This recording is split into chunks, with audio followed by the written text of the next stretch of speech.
हाँ, बताओ। Good afternoon everyone.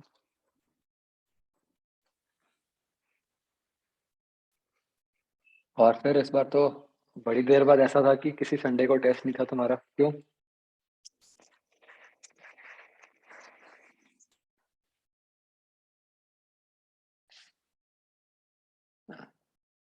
फिर खूब ऐश की होगी, है ना?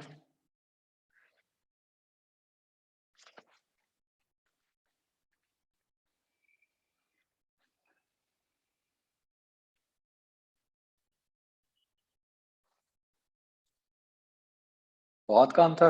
किसका काम था ज्यादा?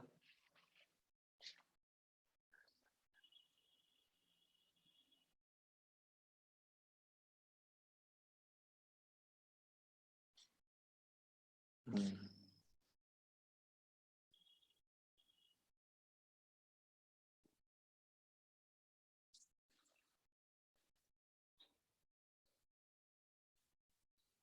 ओके। फिजिक्स का काम किया कि नहीं किया?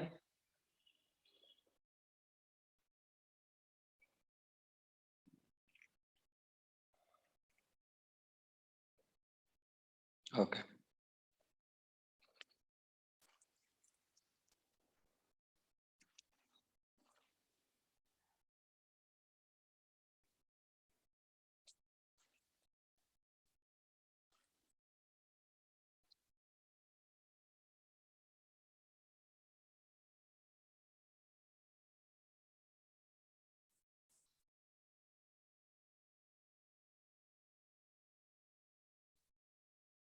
तो एक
हाँ बच्चों, कहाँ पे थे इस टाइम?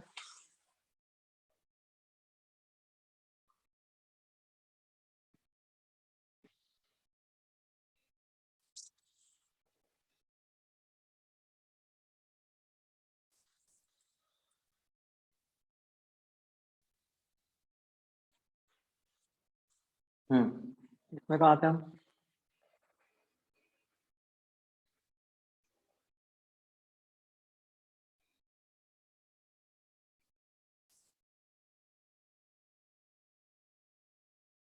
यहाँ कहीं थे।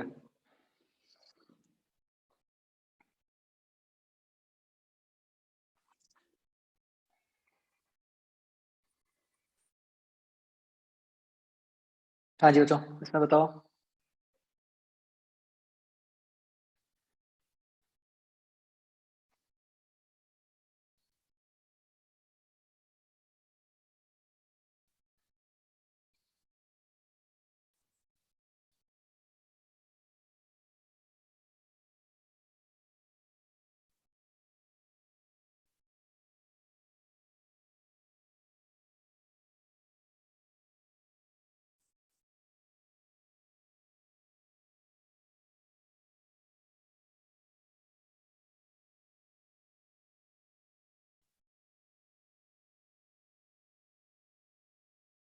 लीनियर हार्मोनिक ऑसिलेटर का मतलब होता है simple spring block system.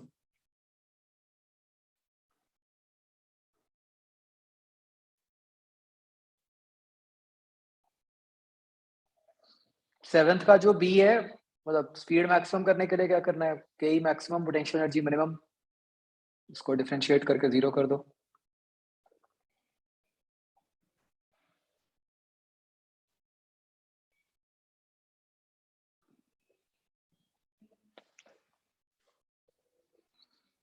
Average potential energy निकालने के लिए जो आपका पोटेंशियल एनर्जी का एक्सप्रेशन होता है, half m omega square a square sine square omega t होता है ना,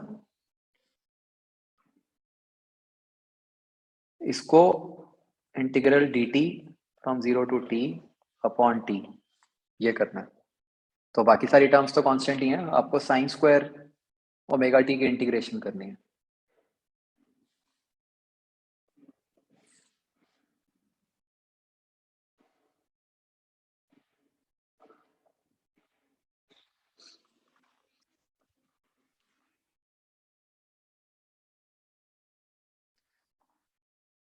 कॉम्प्रिहेंशन 2 देखो बच्चों, इसमें गलती का स्कोप है।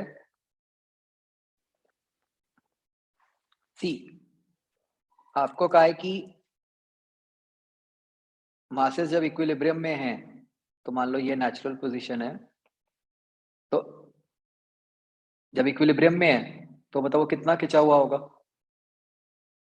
m1 plus m2 g by K, natural position से।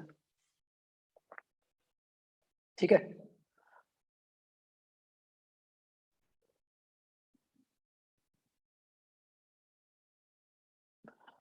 अब आपको कहा है कि मास m1 को हटाया, मतलब आपके सिस्टम में बचा क्या, m2।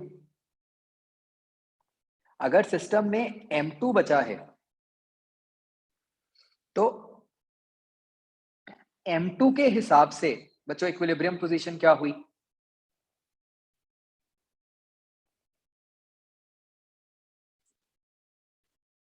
बताओ मेरे को। m2g बाय के हुई ना।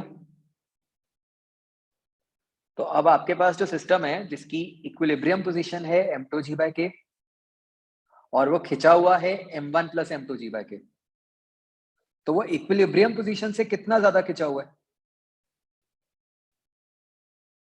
m1g बाय के खिंचा हुआ है ना। तो एम्पलीट्यूड क्या हुआ,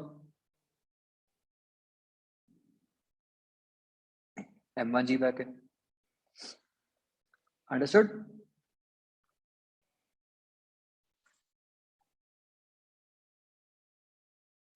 आगे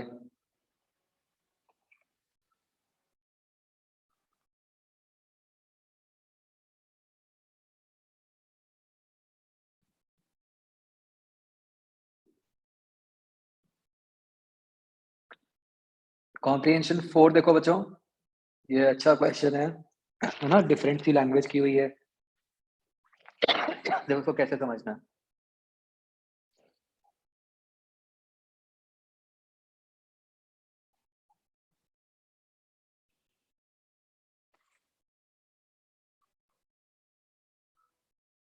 ये बच्चों एक तो ये यहाँ पे ये एल सी नहीं है, ये के है।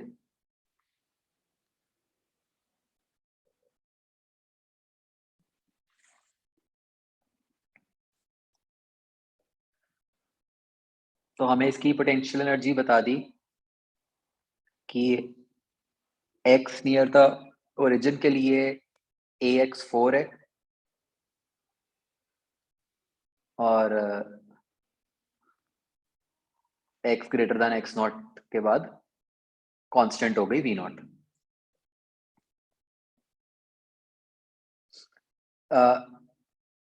ये समझ आ गया बच्चों कॉम्प्रिहेंशन में उन्होंने बताया क्या है।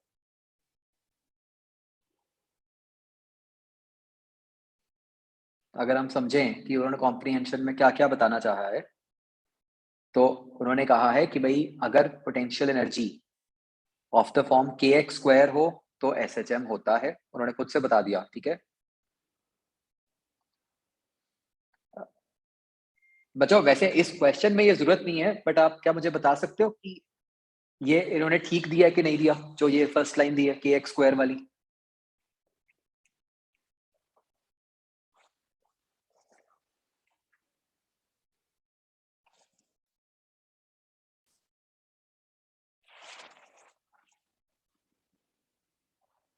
नहीं है ठीक?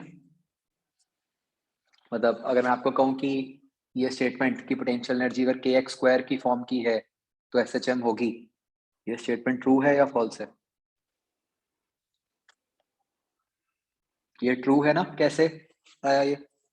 अगर आप एफ निकालोगे, F equal to minus D U by D X, तो वो क्या बन गया? माइनस के एक्स बन गया ना, माइनस टू के एक्स, तो एफ प्रोपोर्शनल टू एक्स आ गया। वही एस एच एम की कंडीशन होती है, तो उन्होंने आपको वो पहले ही बता दिया, राइट?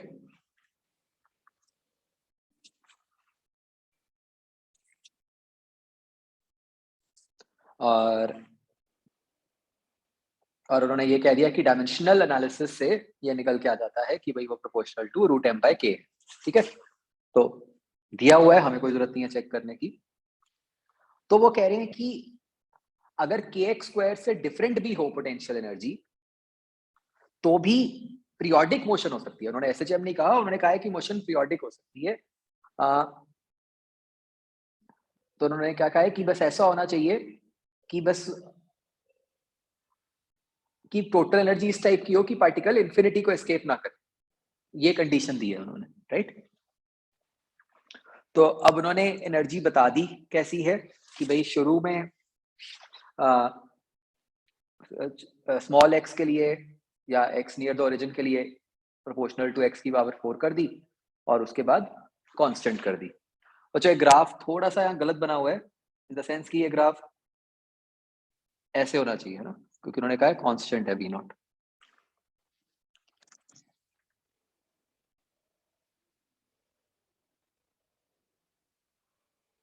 अंडरस्टूड?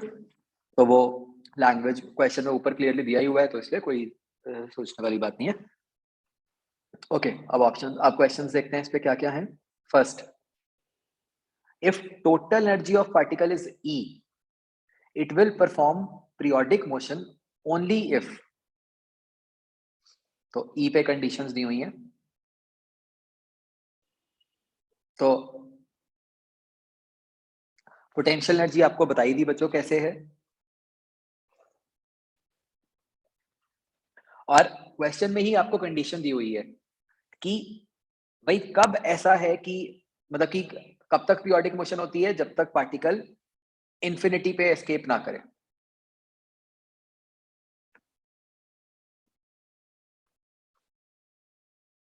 ठीक है, तो अगर हम चाहते हैं कि हमारा पार्टिकल इंफिनिटी तक एस्केप ना करे, तो हम उसकी एनर्जी कितनी रखना चाहेंगे बच्चों, बताओ?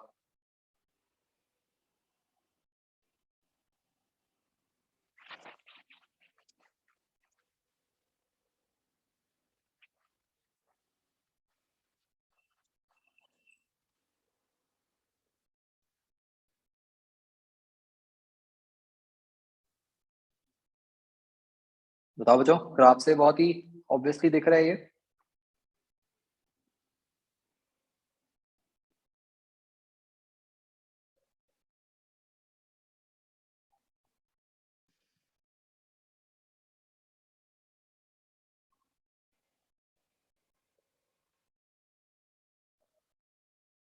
टोटल एनर्जी को वी नॉट से कम होना पड़ेगा ना, जीरो से वी नॉट के बीच में ही होना पड़ेगा, क्योंकि अगर टोटल एनर्जी वी नॉट हो जाती है, फिर तो पार्टिकल इन्फिनिटी तक जा सकता है वी नॉट एनर्जी के साथ,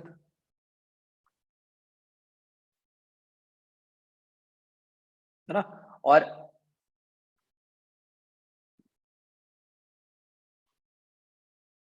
ग्रेटर देन जीरो दिख ही रहा है हमें, क्यों है? क्योंकि अगर पोटेंशियल एनर्जी पॉजिटिव है, तो टोटल एनर्जी भी पॉजिटिव ही होगी।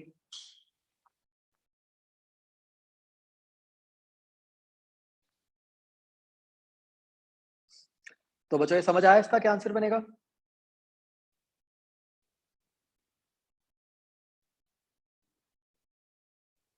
सी बन जाएगा ना इसका आंसर, कि एनर्जी को आपको वी नॉट और जीरो के बीच में रहना पड़ेगा एनर्जी को।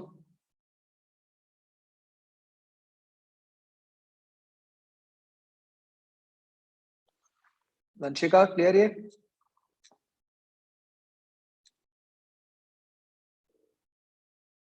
ग्रेटर देन जीरो कैसे, मतलब तो ग्राफ से हमें दिख गया कि पोटेंशियल एनर्जी ही ग्रेटर देन जीरो है और काइनेटिक भी जीरो से बड़ी ही है, तो टोटल एनर्जी तो जीरो से बड़ी हो ही गई ना। ओके, अब इसका 15th कैसे होगा बच्चों?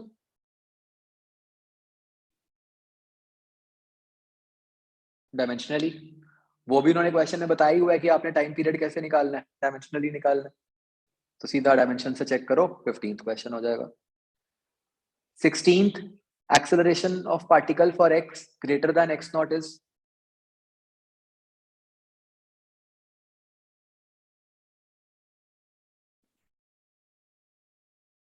ये कैसे बताओगे बच्चों?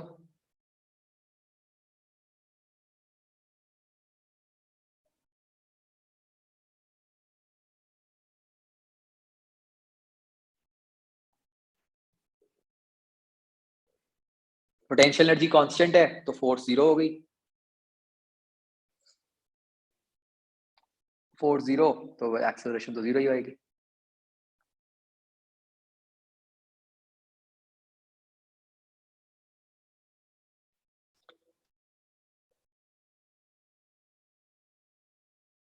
राइट, तो बच्चों आप देखो कि जैसे ये क्वेश्चन आईआईटी का है, कितना अच्छे से फ्रेम्ड है, और मैं आपको हमेशा यही बात समझाता आया हूं,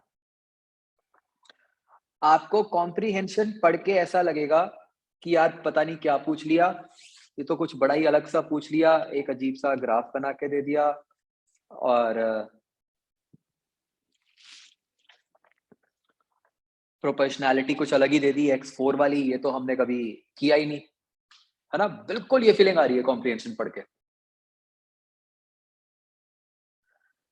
लेकिन आप उसकी एक तो उसके पार्ट्स देखो, मतलब कैसे उन्होंने क्वेश्चन में, मतलब अगर हम देखें तो प्रैक्टिकली एसएचएम का तो कुछ यूज ही नहीं करवाया हमारे से, है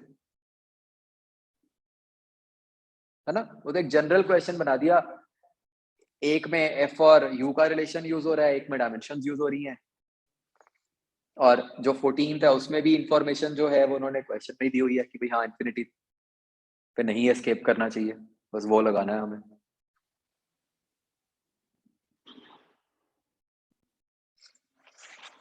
16th वही f equal to minus D U by D X लगाओगे, और x greater than x naught दिया हुआ है तो वहां पे u तो कांस्टेंट ही है तो f जीरो हो गया, इसलिए a जीरो हो गया।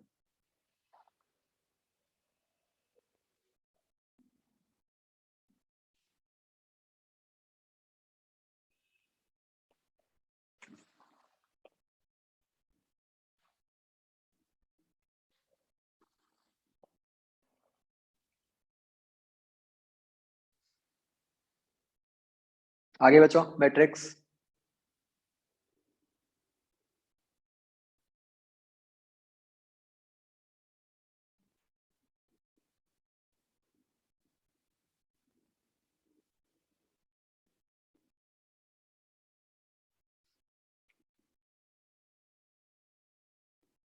Question 1C,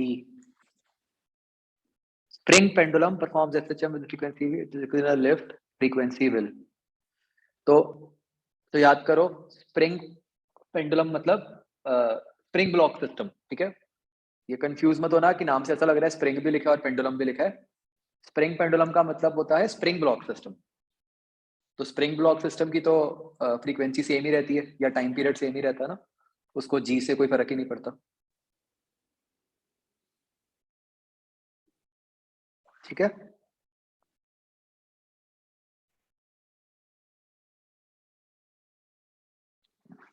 second question,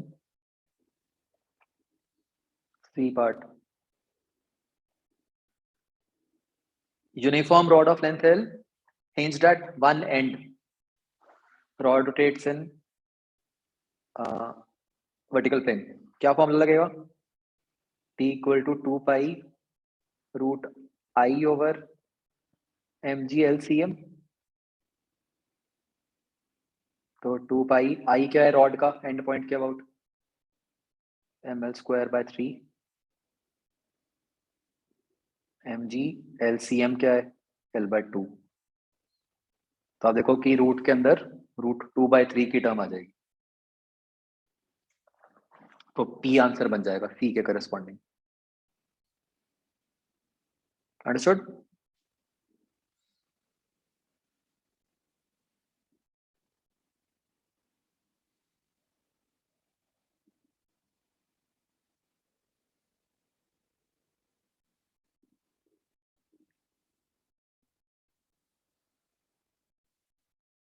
B part फिर से लिफ्ट की एक्सेलरेशन का कोई रोल ही नहीं है।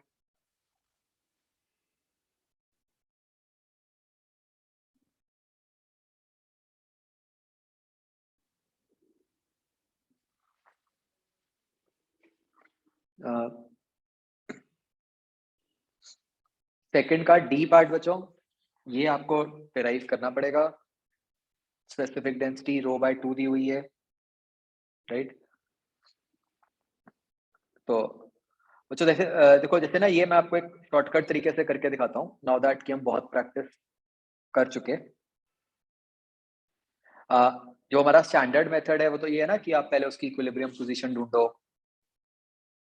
ठीक है। तो अब मैं सीधा ही ये कहता हूं कि चलो होएगी कोई इक्विलिब्रियम पोजीशन।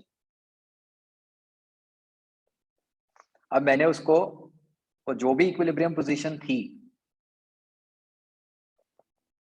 उससे x और नीचे कर दिया, ठीक है। जो भी इक्विलिब्रियम पोजीशन थी उससे x और दबा दिया इसको। वैसे तो इस केस में इक्विलिब्रियम पोजीशन निकालना भी कोई मुश्किल नहीं है, राइट। तो मतलब ये टोटल लेंथ कितनी हो गई बच्चों, ये x इक्विलिब्रियम प्लस x हो गई ना।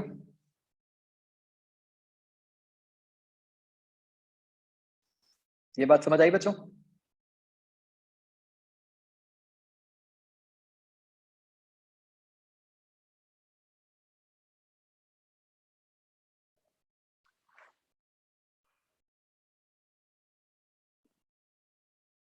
बोलो भाई, जो मैंने लिखा है समझ आया? कि ब्लॉक पहले तो उसका x इक्विलिब्रियम लेंथ अंदर थी, अब हमने x दबा दिया तो टोटल लेंथ जो पानी के अंदर हो गई वो कुछ x इक्विलिब्रियम प्लस x हो गई। अब अगर मैं इस ब्लॉक का एफबीडी बनाऊं, इसमें क्या क्या आएगा, mg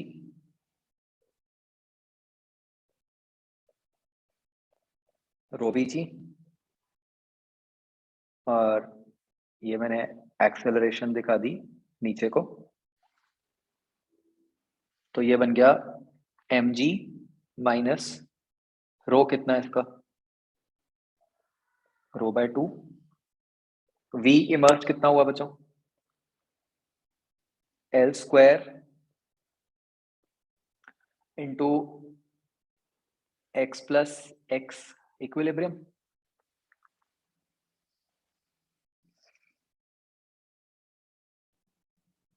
is equal to m में।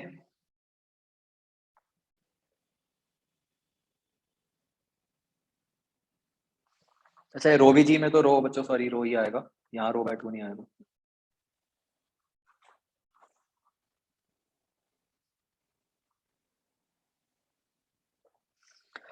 तो बच्चों अब क्या है, देखो मुझे पता है कि मेरे को तो सिर्फ यही देखना होता है कि एक्सेलरेशन जो है उसका प्रोपोर्शनैलिटी कांस्टेंट क्या है ना। तो यहाँ से एक्सेलरेशन का प्रोपोर्शनैलिटी कांस्टेंट क्या बन रहा है, इसके प्रोपोर्शनल आ रही है, -L² m के प्रोपोर्शनल आ गई इंटू x। बाकी तो जो टर्म्स आएंगी वो कांस्टेंट्स ही आ रहे हैं।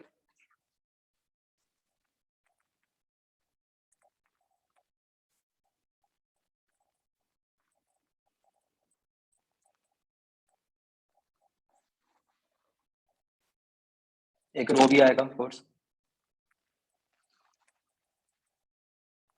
बोलो बच्चों।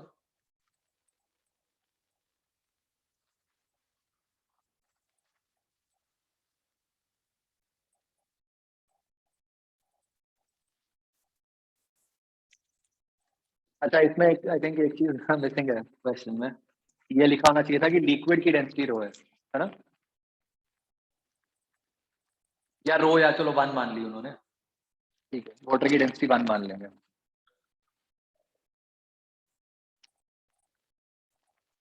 बच्चों यहाँ तक क्लियर है बात?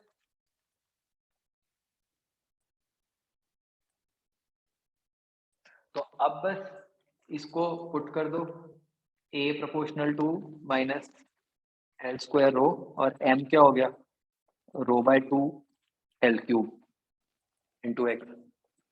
तो रो कट गया,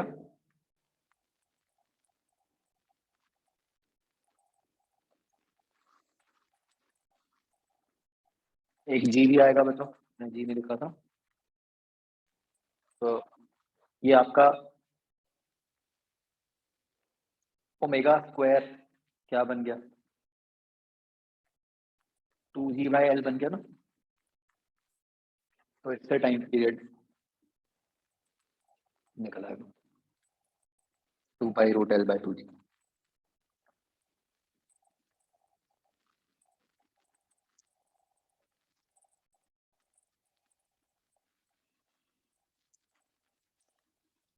समझ आया बच्चों?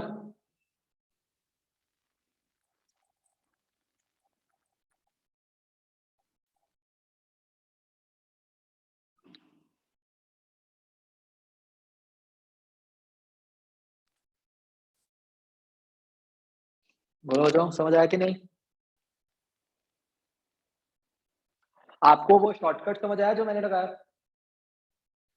शॉर्टकट क्या था कि भाई मैंने इक्विलिब्रियम पोजीशन निकालने में टाइम वेस्ट नहीं किया। क्यों? क्योंकि मेरे को तो टाइम पीरियड निकालना था, टाइम पीरियड में तो मेरे को सिर्फ प्रोपोर्शनैलिटी चेक करनी। तो वो कांस्टेंट आएगा या नहीं आएगा उस पर मैं क्यों टाइम लगाऊं, राइट?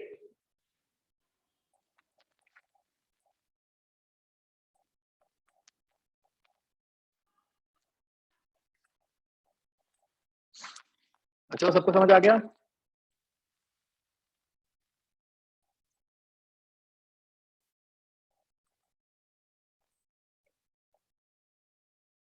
ओके।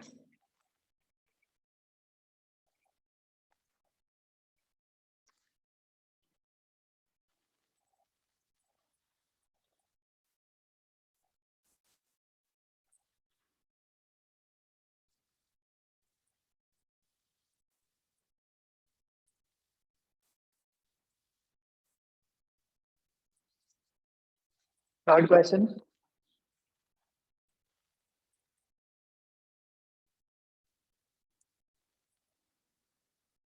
ये एक बार बच्चों सारा डिस्कस कर देता हूँ।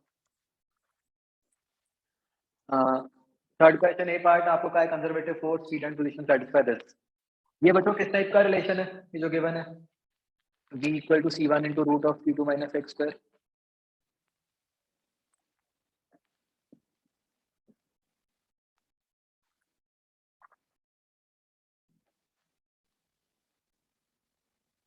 एस एच एम की वेलोसिटी की इक्वेशन है ना, v equal to omega root a square minus x square type ही हो गया, है ना? तो तो ए के करस्पॉन्डिंग टी आ गया एक, तो सबसे पहले।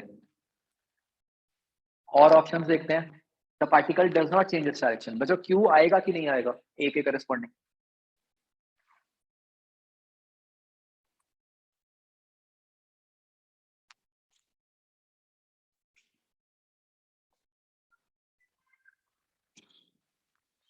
क्यों?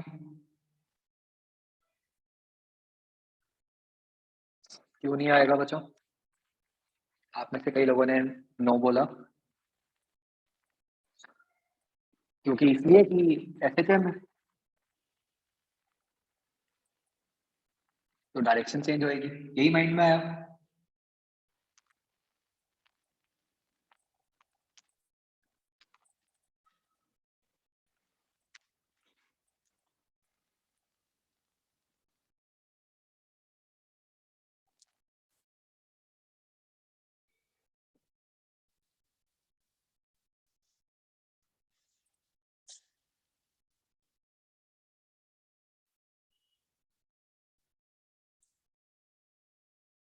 तो बच्चों देखो क्वेश्चन में स्पीड लिखा हुआ है,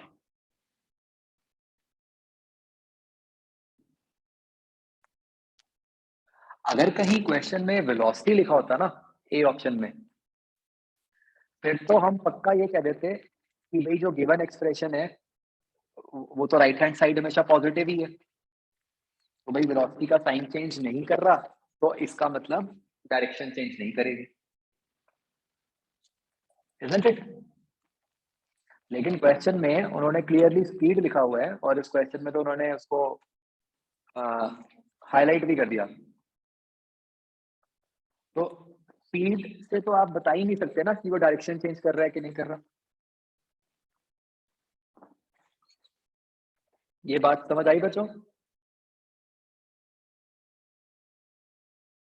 तो इसका क्या मतलब हुआ कि ए के करस्पॉन्डिंग क्यू नहीं आएगा, पी आएगा लेकिन क्यू नहीं आएगा।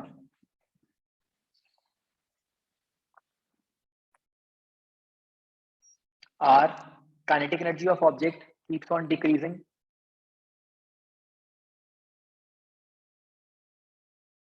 ये आएगा कि नहीं आएगा?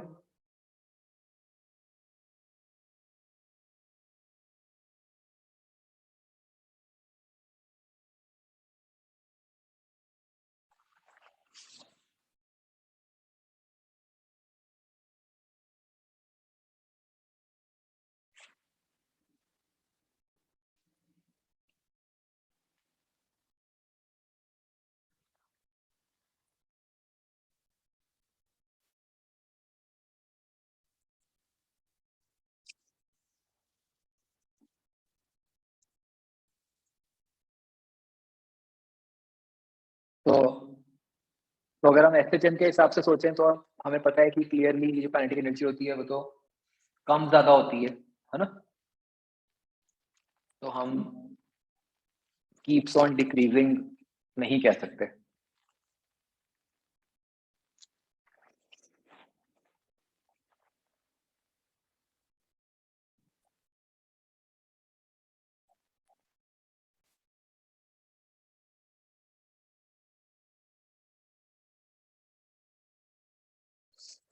तो बच्चों अभी तक समझ आ रहा है कि अभी तक एक एक रिस्पॉन्डिंग सिर्फ टी ऑप्शन बन रही है। As object can change its direction only once, again we can't comment anything about this.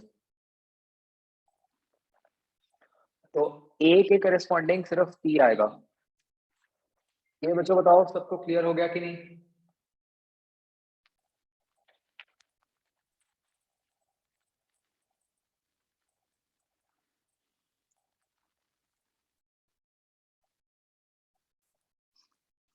दीपित, Devik, clear? Okay, अब बी ऑप्शन पे आते हैं। Object moves on X axis in such a way velocity and displacement of the origin satisfy v equal to minus kx where k is a positive constant। अब यहाँ पे बच्चों clearly उन्होंने velocity और displacement बोला है ना, तो which मतलब क्लियरली शोज कि वो मतलब इस बात को ड्यू इंपॉर्टेंस दे रहे हैं कि कहाँ वेलोसिटी और कहाँ स्पीड। तो अब ये तो कोई स्टैंडर्ड रिलेशन नहीं है, इसको हमें सॉल्व करना पड़ेगा। ये तो समझ आ रहा है कि v के करस्पॉन्डिंग p तो नहीं आएगा, एसएचएम तो नहीं है ये। अब बाकी देखते हैं, उसके लिए आप क्या करोगे, आप dx बाई dt को लिख दोगे माइनस kx, तो dx बाई x बन गया माइनस k dt। तो हमें नहीं बताया कि t इक्वल टू 0 पे क्या x है, कुछ भी x नॉट मान लेते हैं और किसी भी टाइम t पे x हो गया। तो ये क्या बन गया बचाओ, ये एक्सप्रेशन बन गया x is equal to x naught e की पावर माइनस के टी।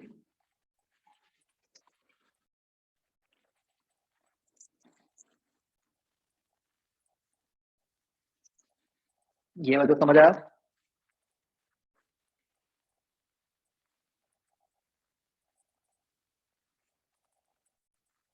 इसका मतलब क्या हुआ बच्चों इस एक्सप्रेशन का, कि पार्टिकल ने t इक्वल टू 0 से पे x equal to x not से मूव करना शुरू किया और t इक्वल टू इंफिनिटी पे वो कहां पहुंचेगा बच्चों?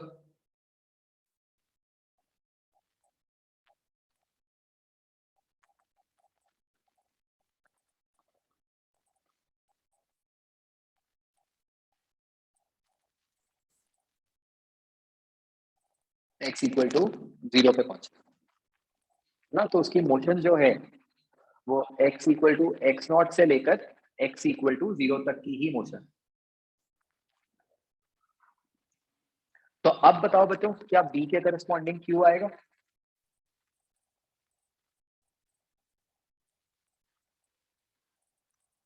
यस आएगा, है ना। अब तो कोई डायरेक्शन नहीं चेंज हो रही। What about r? Kinetic energy of the object keeps on decreasing. देखो v प्रोपोर्शनल टू x था, और अभी हमने समझा कि x तो कम हो रहा है, तो काइनेटिक एनर्जी भी कम ही हो रही है।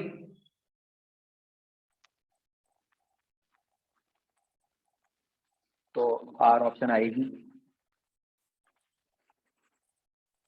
है ना। चाहे पुट कर लो v के अंदर, उससे आपको दिख जाएगा।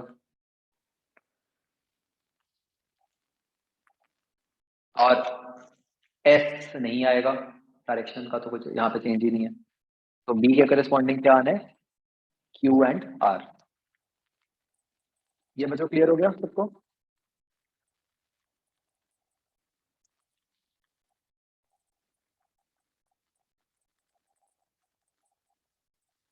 ओके।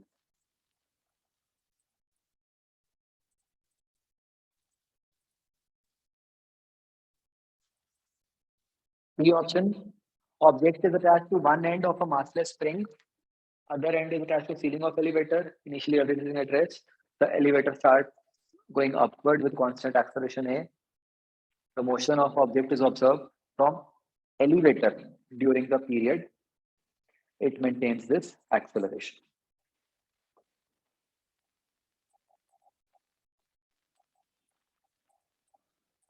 तो बच्चों इस केस में क्या होगा? कैसी मोशन होगी?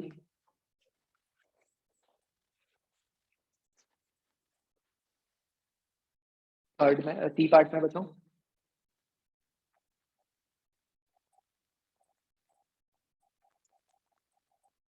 तो ये तो सिंपल स्प्रिंग ब्लॉक सिस्टम है ना। इसमें तो एसएचएम ही होना है। तो एसएचएम के हिसाब से क्या कंडीशंस बनेंगी? पी बन जाएगी, क्यू नहीं बनेगी, आर भी नहीं बनेगी, और एस भी नहीं बनेगी। तो सिर्फ सी के करस्पॉन्डिंग सिर्फ पी आएगा। ये वाला पार्ट क्लियर बच्चों?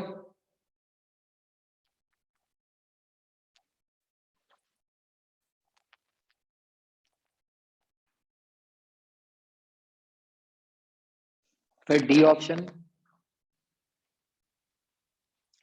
ये अगर आप ध्यान से देखो, ये कौन सी वेलोसिटी है? ये एस्केप वेलोसिटी है, अर्थ की सरफेस से जो हमने एस्केप वेलोसिटी से फेंका। इस केस में क्या होता है, अगर हम ग्रेविटेशन से याद करें कि पार्टिकल स्लो होता जाता है और इंफिनिटी पे जाके रेस्ट पे आ जाता है। तो इसके करस्पॉन्डिंग ऑप्शन, एसएचएम नहीं होता, डायरेक्शन चेंज नहीं करता पार्टिकल, क्यू ठीक है, काइनेटिक एनर्जी कम हो रही है, आर भी ठीक है, एस गलत हो गया। तो डी के करस्पॉन्डिंग क्यू और आर हो गया। क्लियर बच्चों?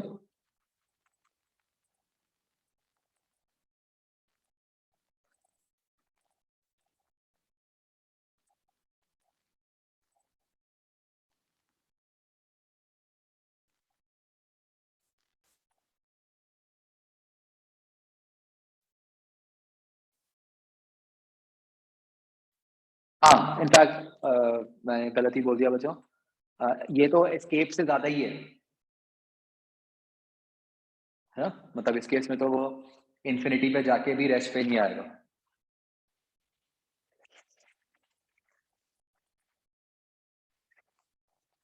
तो इनफैक्ट मैं ना अभी यही सोच रहा था कि अगर जस्ट एस्केप दी होती ना तो फिर पंगा था। फिर तो हम ये कह सकते थे ना, मतलब कि भाई वो इन्फिनिटी तक गया, इन्फिनिटी पे जाके रेस्ट पे आ गया, और हो सकता है कि फिर वहां से वापस ही आ जाए अर्थ पे।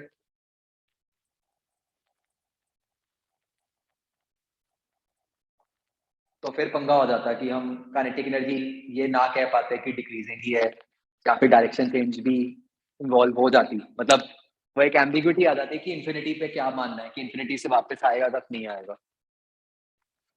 तो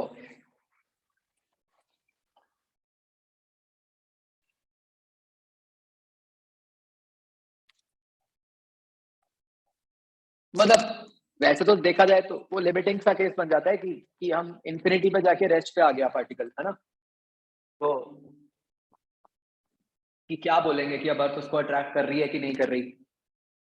अगर आप एक थॉट से कहो तो आप ये कह सकते हो कि भाई हाँ जी, इन्फिनिटी पे तो कोई अर्थ का इफेक्ट ही नहीं है। दूसरे थॉट से कहो आपको कि इन्फिनिटी असली में तो कुछ नहीं होता, कुछ ना कुछ फोर्स तो लगा ही रहा होगा अर्थ। तो एनीवेज, है ना, उन्होंने वो एम्बिग्युइटी रखी ही नहीं, उन्होंने इसलिए जान के स्पीड ज्यादा ही दे दी। So no need to think about that. आगे बचो।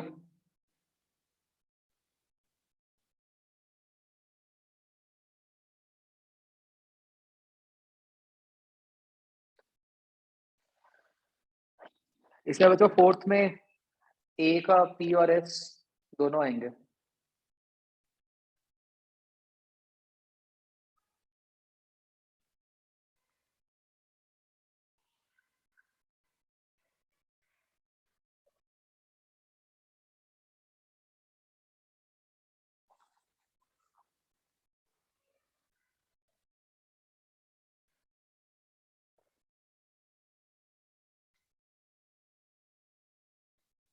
फोर्थ भी एक बार देख लो बच्चों।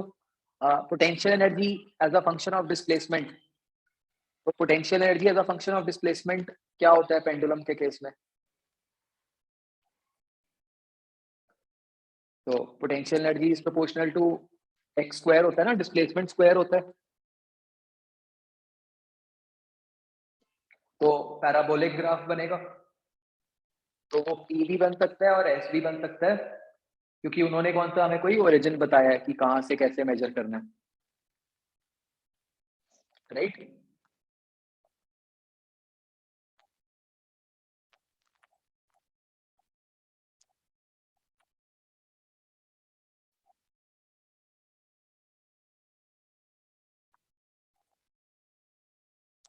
ए पार्ट समझ आया बच्चों?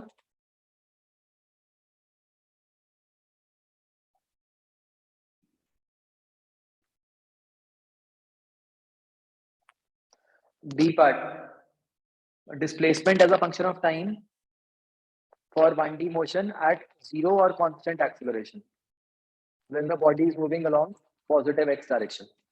तो चलो पहले जीरो वाला केस ले लेते हैं। जीरो एक्सेलरेशन है अगर, तो डिस्प्लेसमेंट टाइम ग्राफ कैसा होगा बच्चों? जीरो एक्सेलरेशन मतलब वेलोसिटी कांस्टेंट, मतलब स्लोप कांस्टेंट। तो कौन सा ग्राफ बनेगा? क्यू बन सकता है बी के करस्पॉन्डिंग, है ना? आर भी बन सकता है।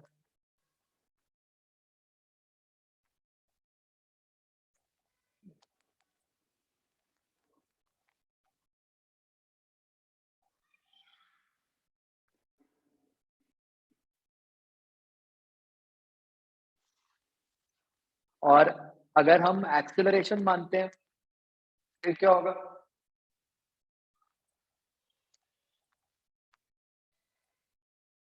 तो उसके लिए फिर ई पॉसिबल हो जाएगा एंड एस भी पॉसिबल है।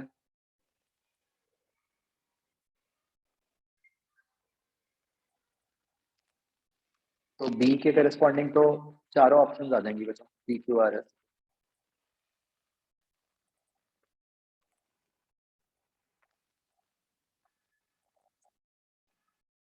नहीं, एक पंगा है, बी के करस्पॉन्डिंग टी नहीं आएगा। बताओ क्यों?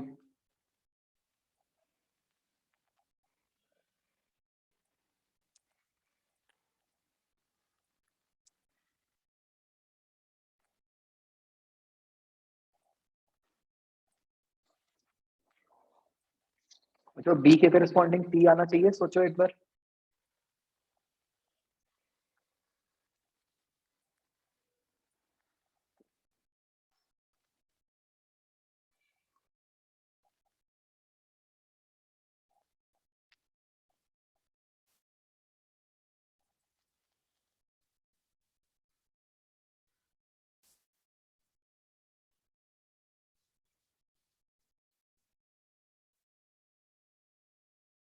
फटाफट सोच के बताओ बच्चों मुझे टी का।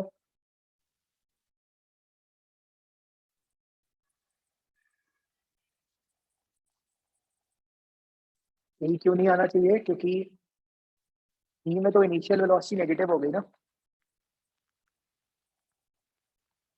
जबकि क्वेश्चन में लिखा है कि body is moving along the positive x direction, तो सिर्फ पॉजिटिव स्लोप वाला ही ग्राफ होना चाहिए था ना।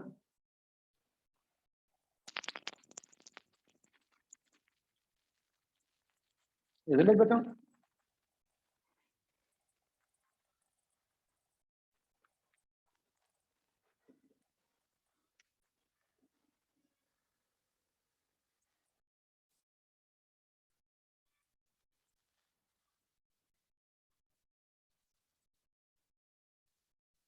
बोलो भाई कुछ।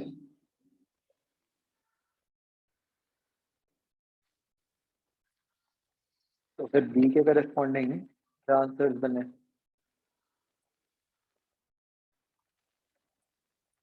क्यू आर है।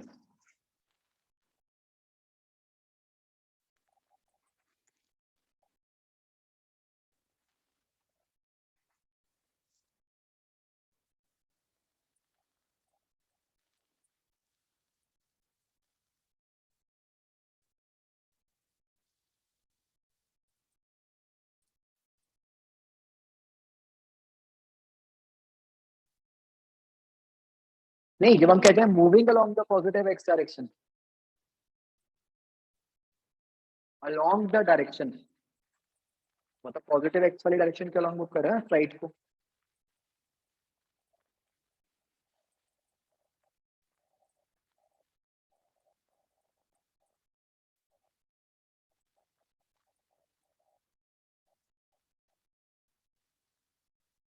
तो आप कह रहे हो पीछे आर नहीं था, मतलब आर तो बस उस केस में नहीं आता अगर हम इक्वल टू जीरो पे मानते हैं कि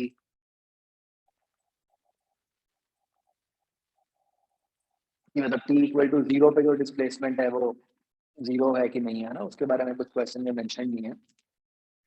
तो आर भी पॉसिबल है बच्चों।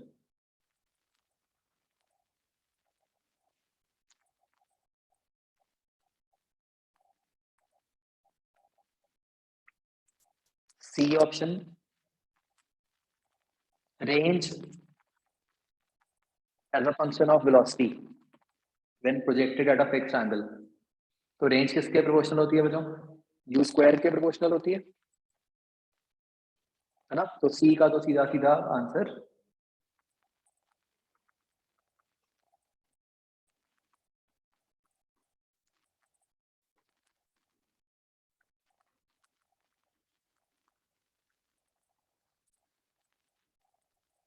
एस आ गया, राइट।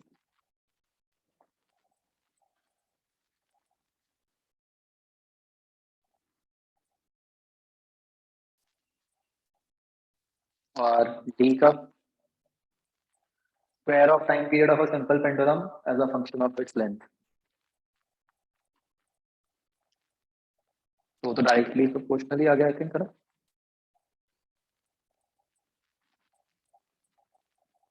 तो T square is proportional to L. तो इसका क्या आ जाएगा? क्यू आ जाएगा ना, यहाँ पे तो अब आर भी नहीं आएगा।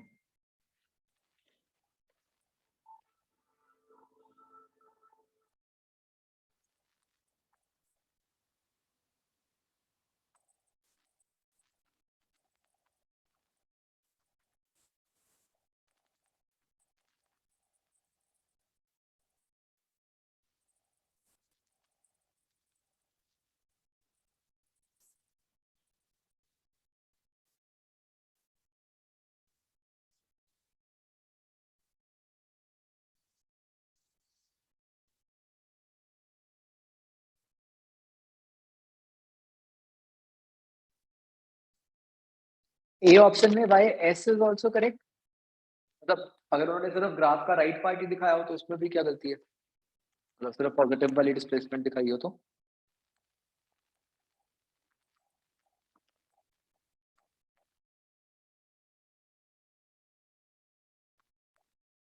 बच्चों मैं ना ये चेक करूंगा कि इन्होंने बी का आंसर, एक्चुअल आईआईटी के आंसर की जो थी उसमें आर दिया था कि नहीं दिया था। बट एनीवेज अगर अब आएगा तो आर भी माना जाएगा। एक्चुअली बच्चों ये क्या था कि जैसे ना ये 2007 2008 ये फर्स्ट ईयर थे, मतलब ये फर्स्ट 2 इयर्स थे जब मैट्रिक्स मैच क्वेश्चंस आने शुरू हुए थे। उस टाइम पे इनफैक्ट जो इनकी मार्किंग स्कीम भी थी ना वो इस तरह की थी कि जैसे अभी तो आपकी मैट्रिक्स मैच की स्कीम ऐसी है ना कि मतलब +2 0 होती है हर पार्ट की, बस सीधा।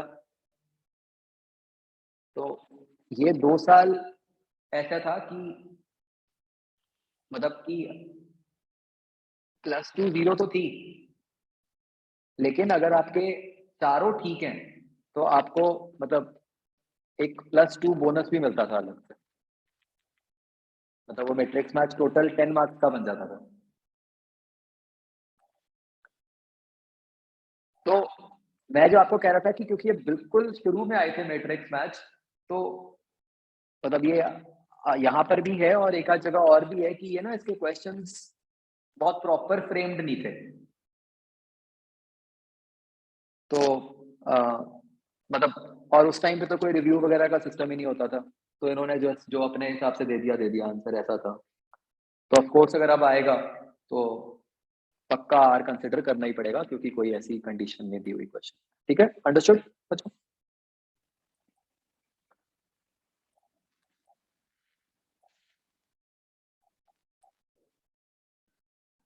हाँ जी, इंटीजर। ये फर्स्ट का आंसर 2 आएगा।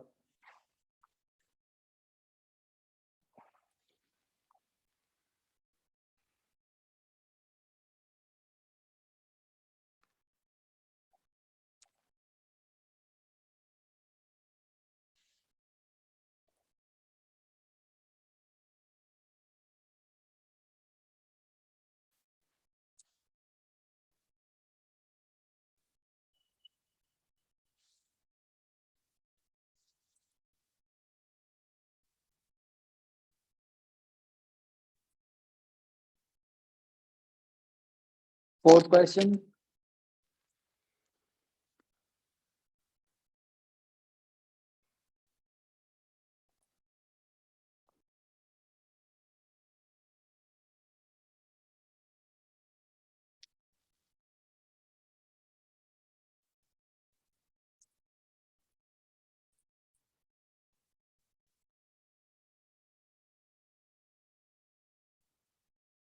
मुझे समझ से ये हो जाएगा ना, देखो आपका क्या होता है, F is equal to -m omega square x होता है।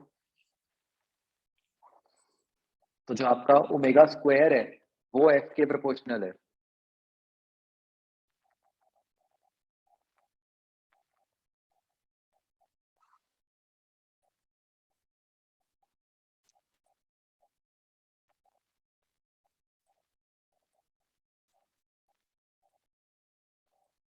राइट, उससे निकाल दो।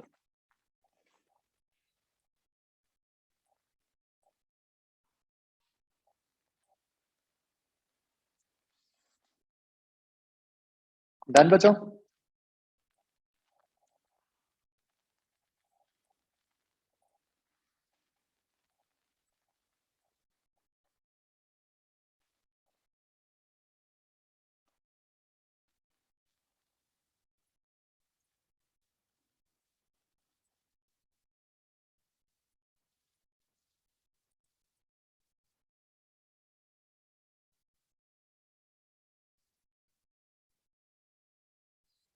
ये वजह जो 15th क्वेश्चन है,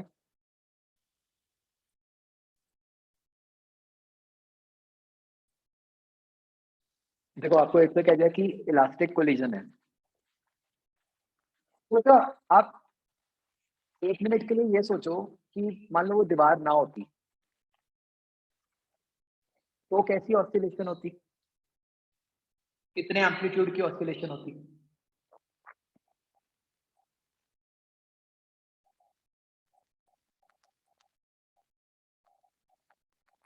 बीटा एम्पलीट्यूड की होती बच्चों ऑस्सिलेशन, है ना? तो अब क्या हो गया कि दीवार आने से आधे पार्ट में तो जो एम्पलीट्यूड है वो बीटा ही है, उसमें कोई फर्क नहीं पड़ा। लेकिन अब जो ये वाला पार्ट था, यहाँ पे ऑसिलेशन बीटा की ना होकर सिर्फ अल्फा की ही हो पाई, है ना। तो जो नॉर्मल ऑसिलेशन है, जो बीटा वाली ऑसिलेशन है, वो तो नॉर्मल ऑसिलेशन हो गई। तो हमें पता है कि उसमें जो टाइम लगता है वो तो T/4 लगता है, और उसमें जब वापस आएंगे तो भी T/4 लगेगा।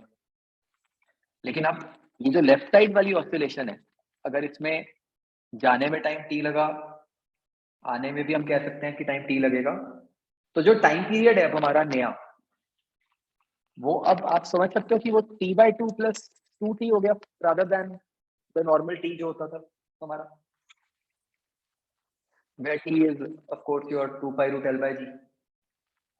तो अब हमारा क्वेश्चन सिर्फ ये बचा कि एक सिंपल पेंडुलम को जो ऑसिलेशन कर रहा है, उस पेंडुलम को अपनी मीन पोजीशन से अल्फा एंगल तक जाने में कितना टाइम लगेगा। तो आप उसकी इक्वेशन अज्यूम कर लो। नॉर्मल इक्वेशन क्या होती है, x equal to a sin omega t। A क्या है, एम्पलीट्यूड, वो हमारे केस में क्या हो गया, बीटा। ओमेगा तो हम निकाल ही सकते हैं, तो ये इस टाइप की इक्वेशन बन गई। और इसमें बस अब x को क्या डालना है, अल्फा। तो alpha is equal to beta sine omega t. तो यहां से ई आपका 1/ओमेगा sine inverse alpha by beta बन गया। तो ये सब्स्टिट्यूट हो जाएगा, तो इससे आपका आंसर आता है।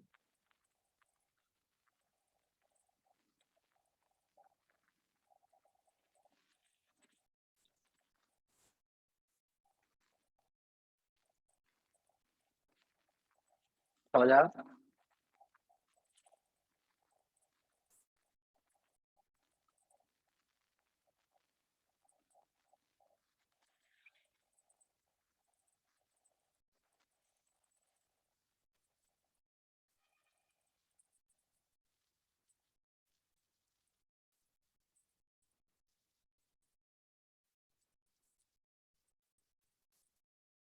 हाँ बताओ, टीए में कहाँ से करना था मैं।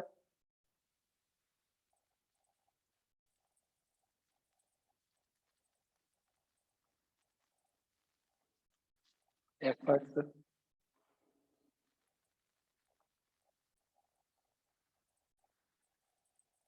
हाँ जी, एफ पार्ट में बताओ बताओ।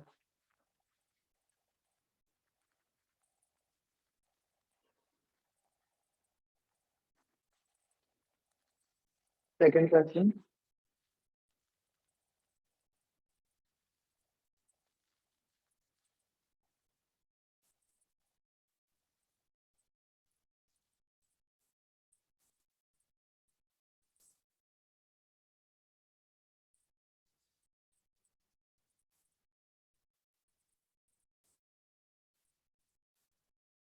हाँ, इसमें हो सकता है आपको सिचुएशन ना क्लियर हुई हो, क्या है।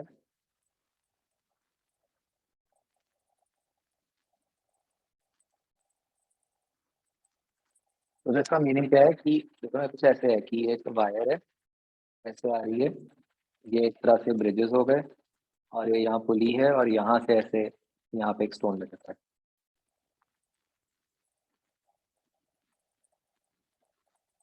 तो इनिशियली तो हमें कह दिया कि जो स्टोन है वो एयर में है, सब ब्रिजेस के बीच में सेपरेशन 48 सेंटीमीटर है, और सब फ्रीक्वेंसी जो है वो 384 है। तो मतलब अभी जो आपकी टेंशन है वो mg होगी स्ट्रिंग में,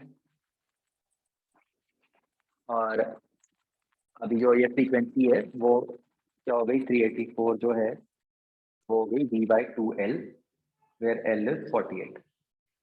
ठीक है, और v के अंदर t का एक्सप्रेशन डलेगा, तो वो मास पे डिपेंडेंट आ जाएगा। आप जब स्टोन को आपने पानी में डाल दिया, तो अब क्या चेंज आएगा, अब जो टेंशन है वो स्टोन पे बॉइंट फोर्स लगेगी, तो जो टेंशन है वो mg माइनस बॉइंट फोर्स हो जाएगी। ठीक है, तो अब उन्होंने कहा है कि फ्रीक्वेंसी स्टिल वही रही, तो v चेंज हो गया टेंशन चेंज के कारण, और ये लेंथ भी अब 48 की जगह 40 हो गई। तो इसको जब इक्वेट करोगे उससे आंसर बन जाएगा। ठीक है,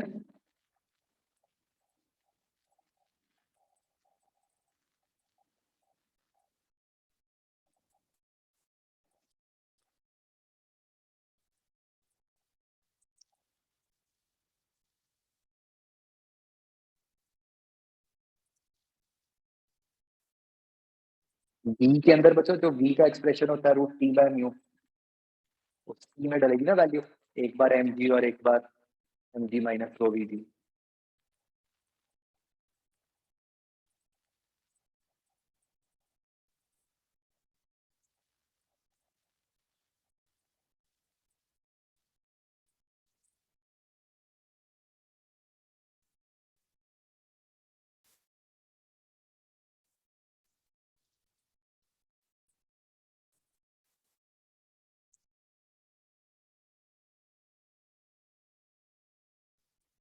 आगे बताओ।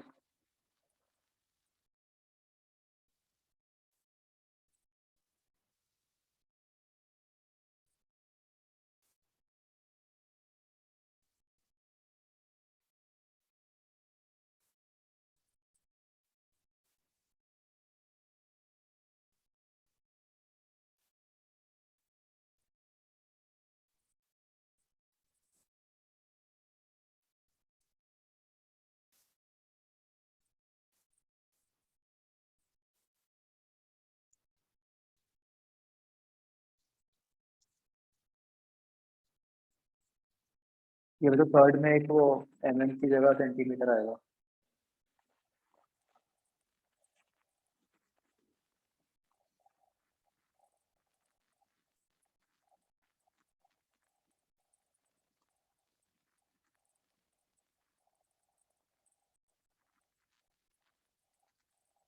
ये जो जो फोर्थ क्वेश्चन है वो भी बिल्कुल सेम सेकंड वाला ही सिचुएशन है, बस जो चेंज है वो बस ये है कि उन्होंने अब लेंथ की जगह उस तरह दे दिया, नोड्स एंटी नोड्स।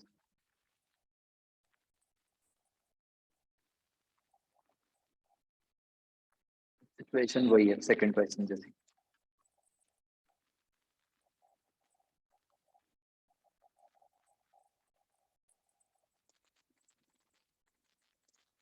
आगे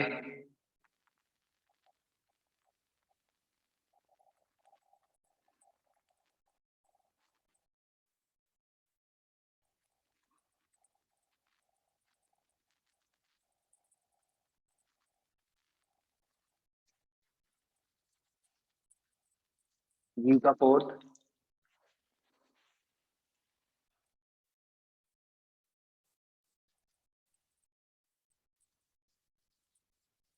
minimum height of water required for resonance. Cylindrical tube है 120 सेंटीमीटर की, इसके अंदर आप पानी भर रहे हो, तो अगर ये हाइट एच तक पानी भरा तो ऊपर जो एयर कॉलम है वो 120 माइनस एच का हो गया।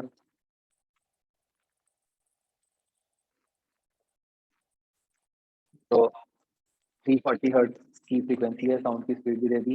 ये क्लोज पाइप वाला केस बन गया बच्चों। तो ये क्या बन गया, 340 is equal to 2n minus one into B, जो कि बी भी 340 है, bye 4l, 4 into 120 minus H. तो 340 आपका कट गया।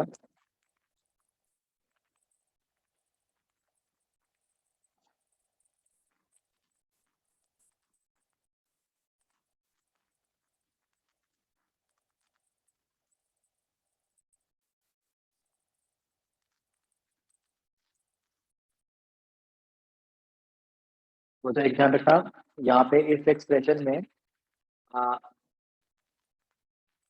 मतलब एक ये तो सेंटीमीटर में है ना, तो एक 100 से डिवाइड भी होगा ये। तो ये क्या बन गया, 120 minus H is equal to 2n-1 into 25।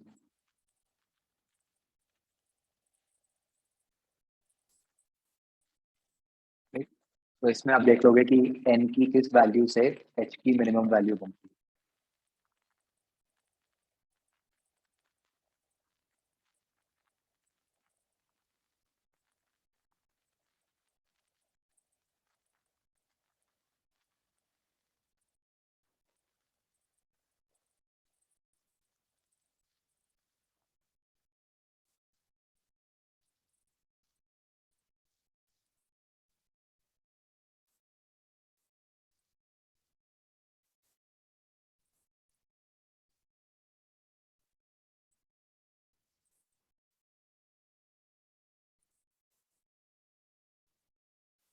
ये 9 का आंसर बच्चों बी आएगा।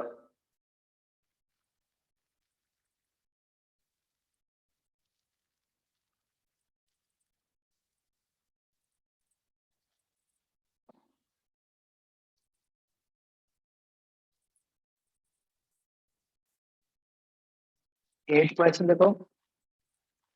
आपको बच्चों ये कहा है कि सर्टन ऑर्गन पाइप, आपको ये नहीं बताया कि वो आ, कैसी ऑर्गन पाइप है, क्लोज है या ओपन है। आपको ये कहा है कि सी सक्सेसिव रेजोनेंस फ्रीक्वेंसीज आर 425, 595 और 765। सबसे पहले तो बताओ, ये बताओ इस इंफॉर्मेशन से क्या आप ये बता सकते हो कि ये कैसी पाइप होगी, ये क्लोज पाइप होगी या ओपन पाइप होगी।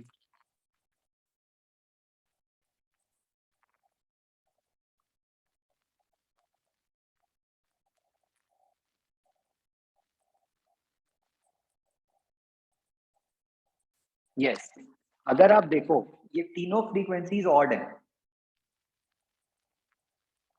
अगर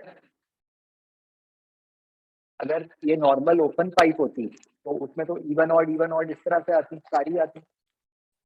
अगर इसके अंदर सिर्फ ऑड आ रही है, इसका मतलब क्लियरली ये हो गया कि ये एक क्लोज पाइप है, राइट।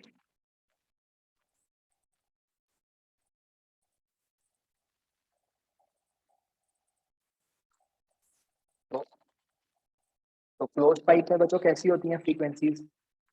अगर फंडामेंटल एफ नॉट होती है तो उसके ऑड मल्टीपल्स बनते हैं ना, F not, C F not, 5 f not, where F not is V/4L।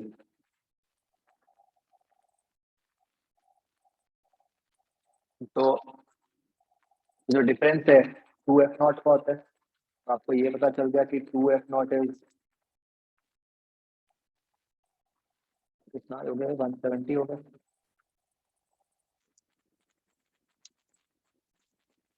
तो यहाँ से आपका f नॉट 85 आ गया, इसको V/4L पुट करो, सेल लिखना है।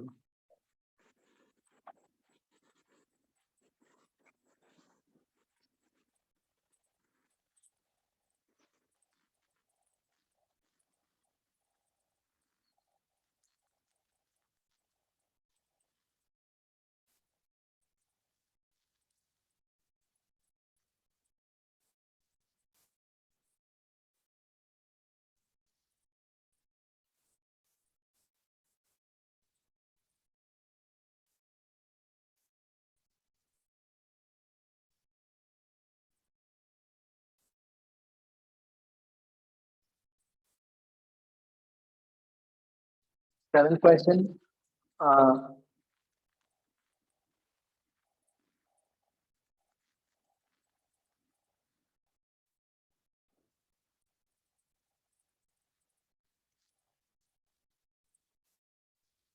gas is filled in organ pipe and it is sounded with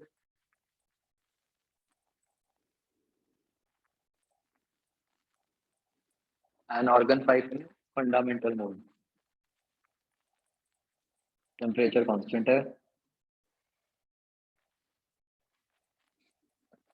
okay, तो बस ये आपको दिए हुए हैं ऑप्शंस।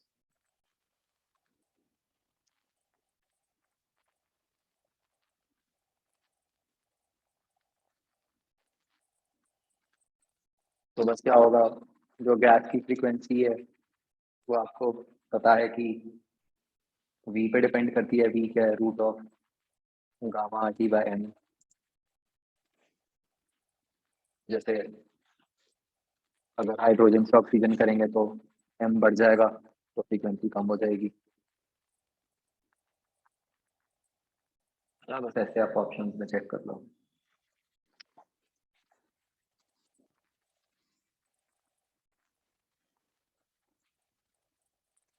बस यही देखना है कि फ्रीक्वेंसी को क्या हो रहा है।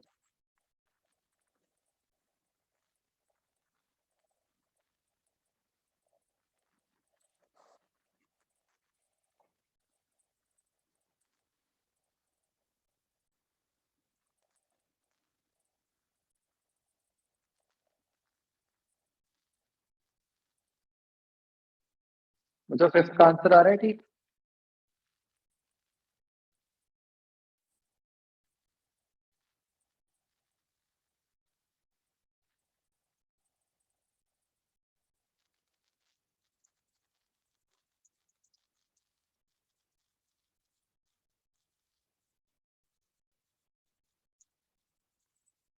आ रहा है।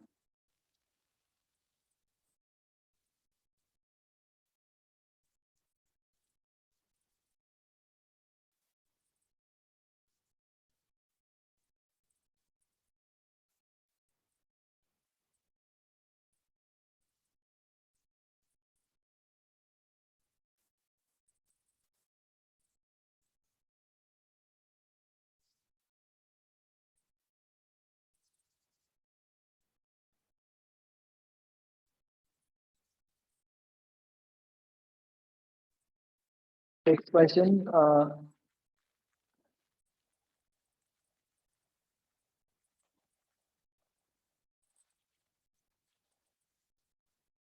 वो जो ऐसे था ना,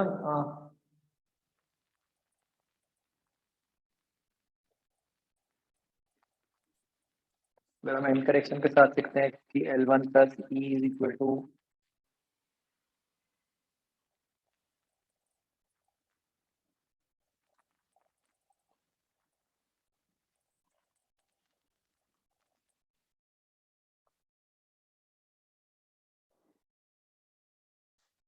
मतलब जो फ्रीक्वेंसी होती है वो 2n-1 V/4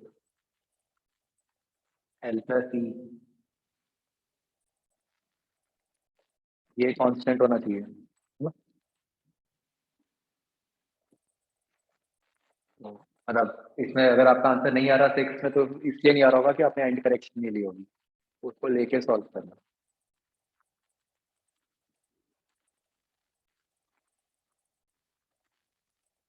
राइट बच्चों, ठीक करो ना।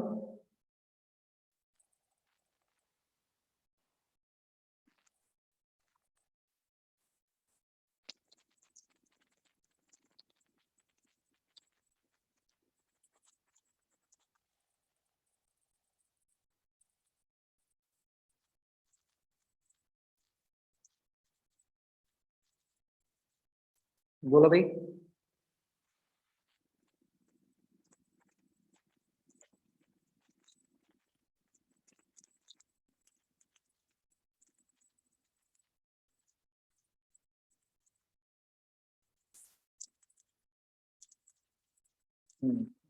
एंड करेक्शन लेके आएगा।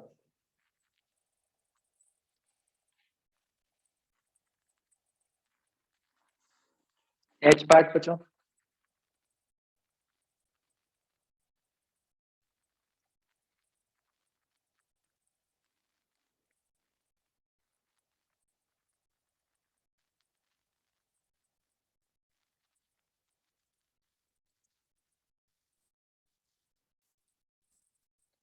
बीट्स में नहीं आपको सोचना होता कोहेरेंट, वो तो इंटरफेरेंस में होता है। यहाँ तो आपको सीधा बस फ्रीक्वेंसी का डिफरेंस लेना होता है और सॉल्व।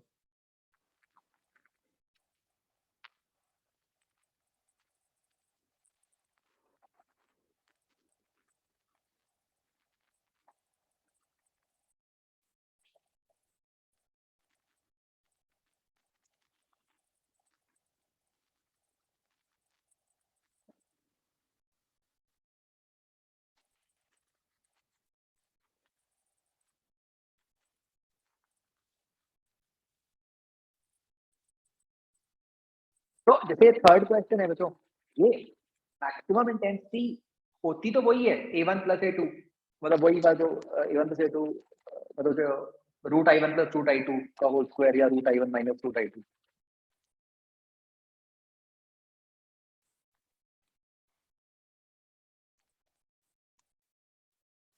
ठीक है,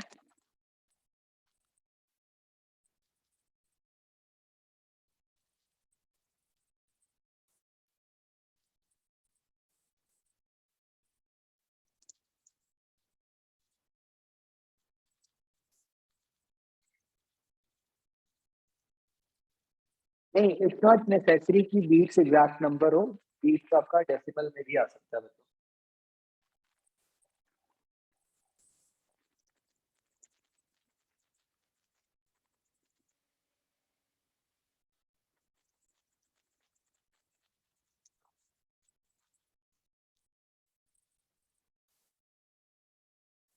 7th question, frequencies of two sound sources are 256 and 260, equal to 0, intensity of sound is maximum, then the phase difference at time t equal to 1/16 second will be। तो ये भी ना मतलब बीट के मतलब इसको पूरा मैथमेटिकली सॉल्व करने की जरूरत नहीं है, बीट के कंसेप्ट से करो। अगर हमें पता है कि दो साउंड सोर्सेज हैं ऐसे दे दिए, इस केस में बीट फ्रीक्वेंसी क्या बनेगी? 4, है ना? इसका क्या मतलब हुआ कि आपको 1 सेकंड में 4 बार मैक्सिमम साउंड सुनाई दे रही है, या फिर आपको हर 1/4 सेकंड पे मैक्सिमम साउंड सुनाई दे रही है। ये बात बच्चों समझ आती है?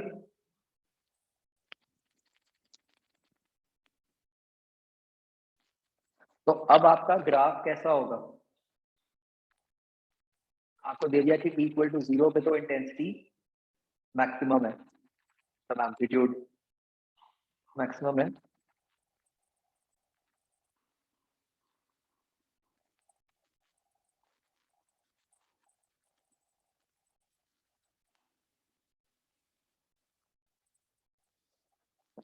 तो बच्चों ग्राफ तो वही साइन कॉस का ही बनना है ना? तो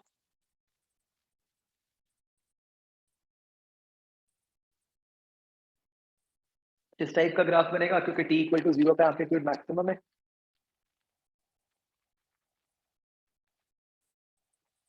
और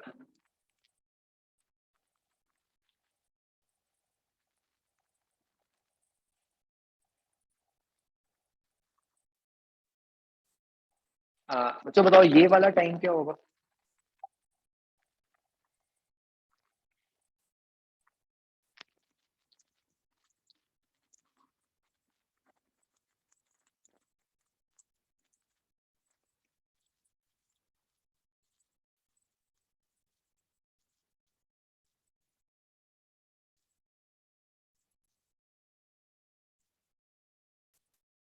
बोलो भाई, जो मैंने ब्लू से मार्क किया है ये वाला टाइम क्या होगा?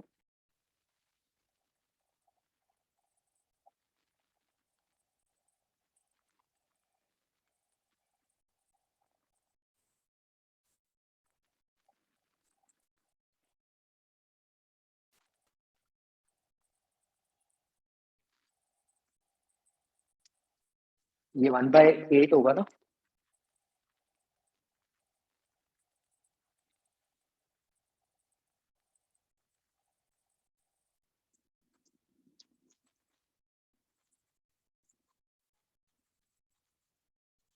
क्योंकि आपको हर 1/4 टाइम पे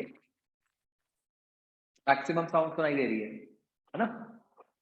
तो साउंड को मैक्सिमम से 0 होने में कितना टाइम लगा होगा? 1/8।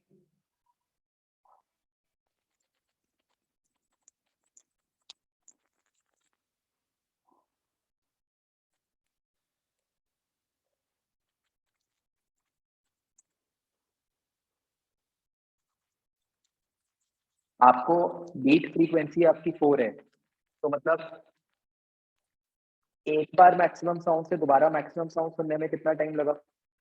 1/4। तो मैक्सिमम से 0 होने में कितना टाइम लगा? उसका हाफ।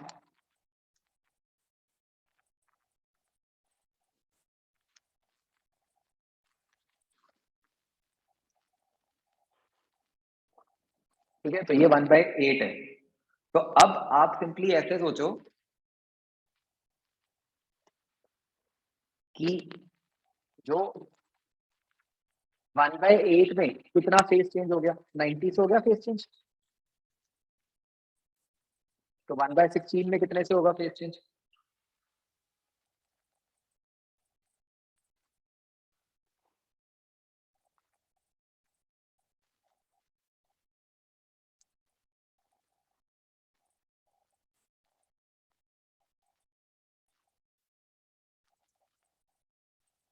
1/16 मतलब इसका आधा हो गया ना? आधा मतलब 45 डिग्री।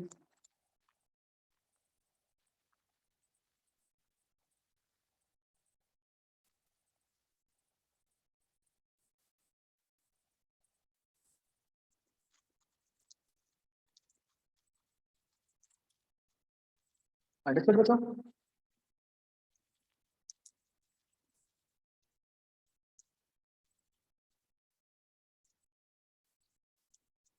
तो ये तो मैंने ग्राफिकली समझाया। इसका दूसरा तरीका भी था बच्चों, वो था जो हमने बीट की डेरिवेशन की थी।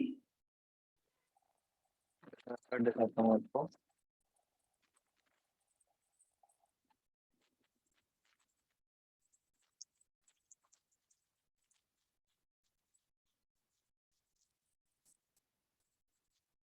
तो इस एक्सप्रेशन को देखो कि ए डैश क्या है? 2a cos pi of f1 minus f2 into T. तो फेज क्या है किसी भी टाइम पे? Pi into f1 minus f2 into T.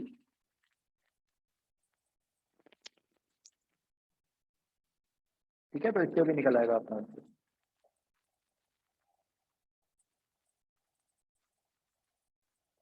वैसे आई विल प्रेफर ग्राफिकल, क्योंकि उसमें कभी गलती नहीं होती। इक्वेशन तो हो सकता है हमने किसी एक कंडीशन के लिए लिखी हो, यहाँ पे दूसरी टाइप की कंडीशन हो।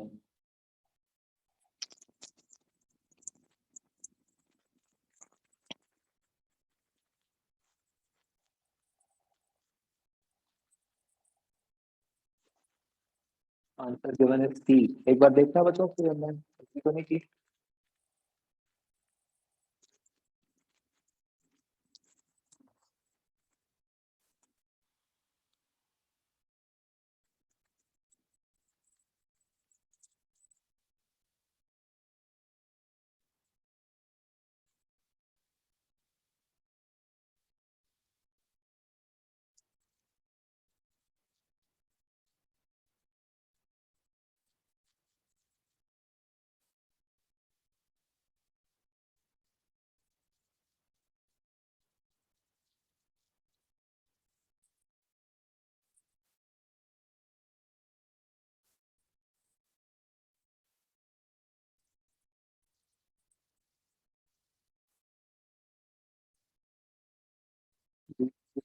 फोर है तो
हाँ तो ठीक है, सी आएगा। क्या चक्कर है? मैंने ग्राफ इस तरह बना दिया ना, याद करो कि इस केस में जो ग्राफ बनता है जो मैंने आपको ड्रॉ भी करवाया था, वो वो ग्राफ ऐसा बनता है ना।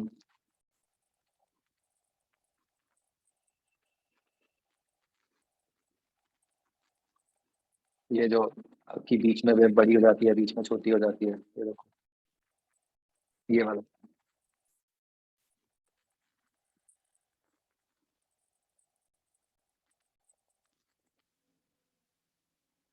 तो मतलब जो इतना टाइम पीरियड है,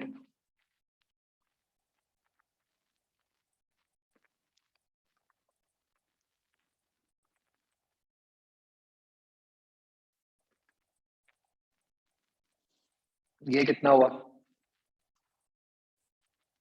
ये टाइम पीरियड हुआ ना? नहीं सॉरी, टाइम पीरियड नहीं, तो ये जीरो से मैक्सिमम साउंड तक का टाइम हुआ।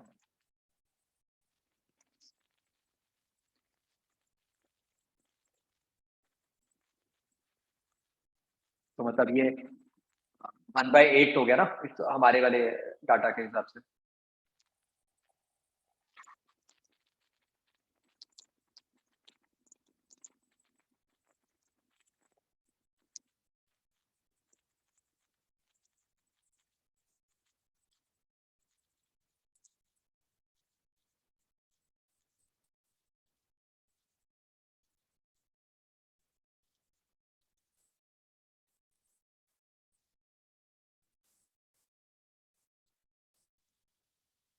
मुझे समझ आ रहा है कि नहीं?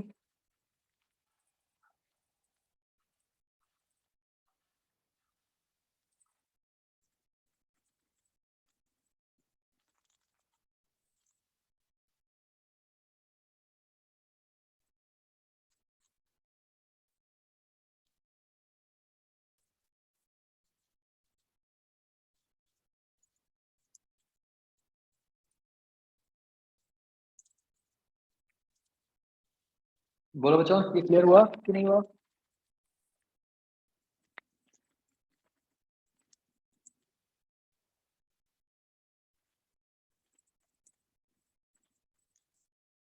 चलो पहले तो एक बार मैथमेटिकली देखो, इस एक्सप्रेशन में पुट करके आता है answer pi into F1 minus F2 into P है।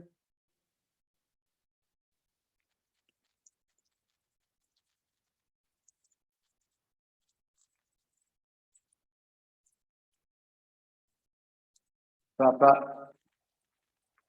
F1 माइनस F2 क्या बन गया? 4/2 पाई, है ना? तो पाई पाई कट गया,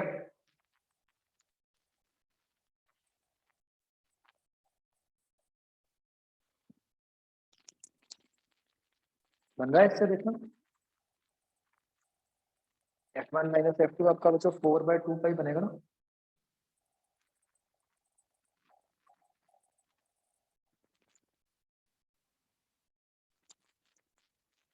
नहीं सॉरी, F1 माइनस F2 तो 4 है बस,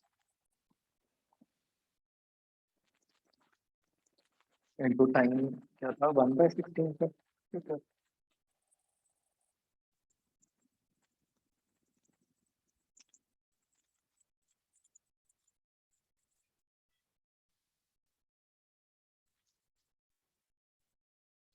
थ्री पाई का 4 ही बन रहा है।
मुझे देखो इसका आंसर तो 5/2 ही आएगा। तो मैं आपको लॉजिकली तो समझा देता हूँ। अ, उसका रीजन क्या है देखो, एक मिनट। इंटेंसिटी मैक्सिमम,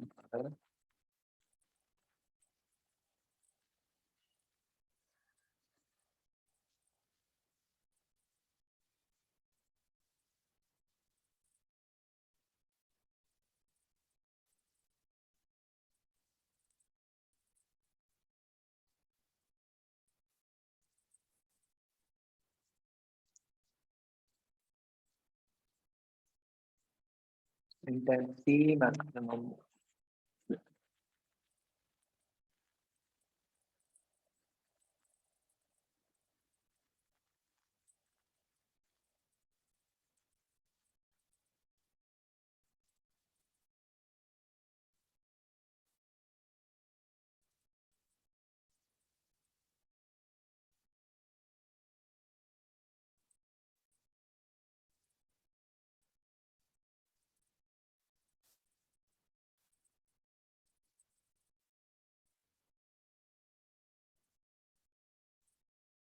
अब हम इस तरीके से निकाल रहे हैं एक सिंपल, कि हम ये दो इक्वेशंस बने कि y1 is equal to a sin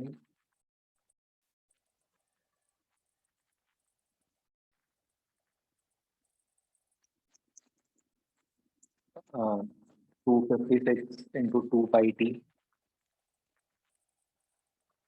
अच्छा अच्छा ठीक है, ये तो फेज डिफरेंस पूछता है। हम तो उस इक्वेशन से फेज निकाल रहे थे, राइट? डिफरेंस है ना दोनों में।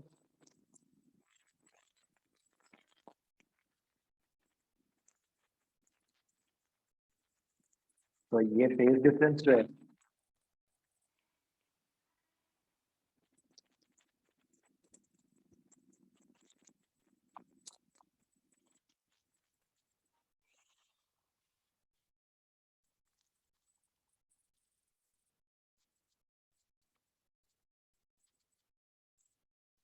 तो ये फेज डिफरेंस यहाँ से क्या बन गया बच्चों? 8/2 बन गया ना, तो टी को 1/16 डाला और फिर 8/2 आ गया।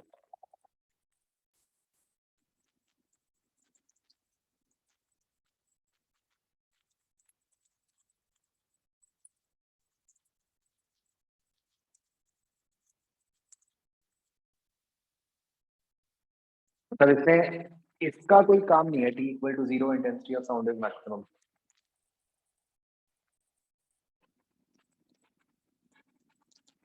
मतलब उससे तो सिर्फ ये फर्क पड़ेगा कि चलो ठीक है, मैं साइन की जगह कॉस बोल दूंगा।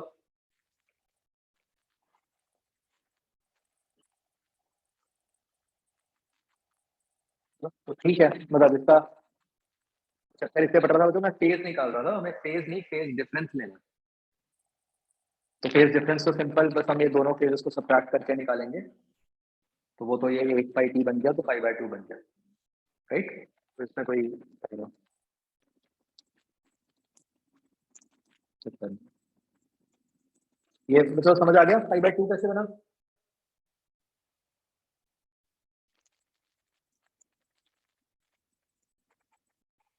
फेज डिफरेंस है, राइट?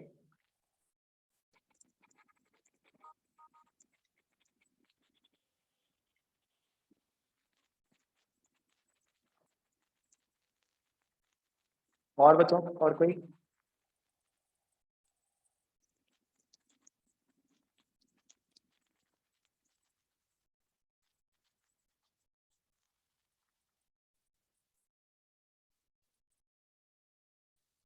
बीच में है कोई और बच्चों?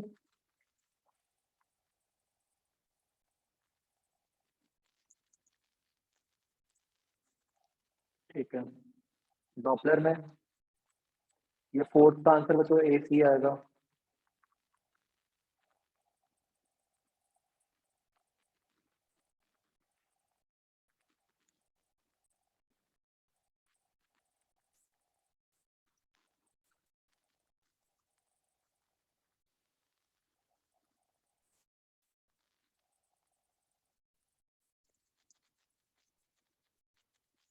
चलो कोई बात नहीं, ये बच्चों नेक्स्ट क्लास में करते हैं डॉक्टर ऑनवर्ड्स।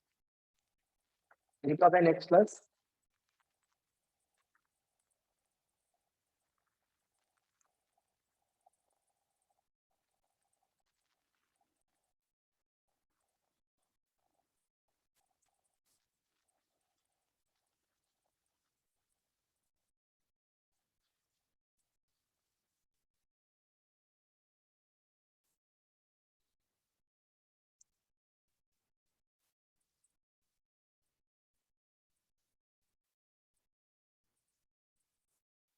क्लास तो वेडनेसडे को है, ठीक है। तो वेडनेसडे को ये पूरी आपने खत्म करनी है पीएचसी भी, मैं ये डिस्कस करूंगा।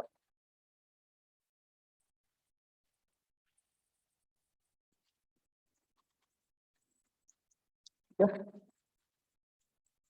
एक बच्चों, मैंने एक डाउट क्लास, मतलब बाई चांस मैंने देखा वो मेरी डाउट क्लास आपके जो मैं रखी हुई है वो आपको तो सूट ही नहीं करती, तो देखना मैं डाउट क्लास रखूंगा, this will be on Wednesday.